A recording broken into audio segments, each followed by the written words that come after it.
केज तालुक्यातील मसाजोग येथील कर्तव्यदक्ष सरपंच आणि मराठा आरक्षण चळवळीतील सक्रिय कार्यकर्ता संतोष देशमुख यांची सोमवार दिनांक 9 डिसेंबर रोजी मसाजोग येथे दिवसाढवळ्या अपहरण करून काही गुंडांनी खून केला।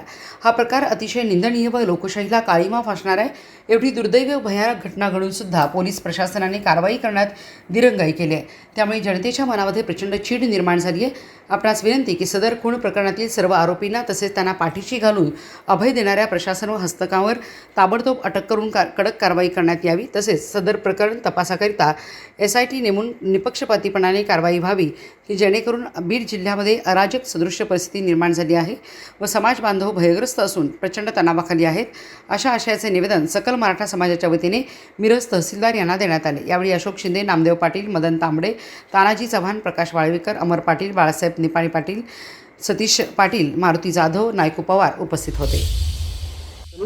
केज तालुक्यातील मसाजोगी गावातील लोकनियुक्त सरपंच त्याच्यावर झालेल्या भ्याड हल्ल्यासंदर्भात निवेदन देण्यासाठी व त्यांना झालेल्या अमानुष्य मारहाण आणि त्यात झालेला मृत्यू याचे निवेदन देण्यासाठी आम्ही तहसीलदार मॅडम मिरज येथे आलो होतो।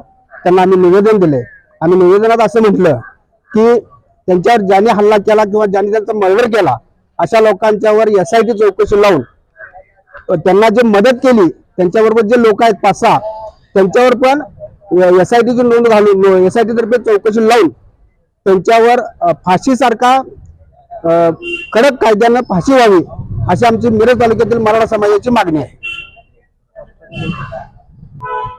ही केस फास्ट ट्रॅक कोर्टात चालवून आरोपींना जास्तीत जास्त सजाव करण्यासाठी शासनाने प्रयत्न करावेत। जर असं न झाल्यास पुढील आंदोलन हे मोठ्या स्वरूपात सांगली जिल्ह्यात केले जाईल, याची शासनाने दखल घ्यावी।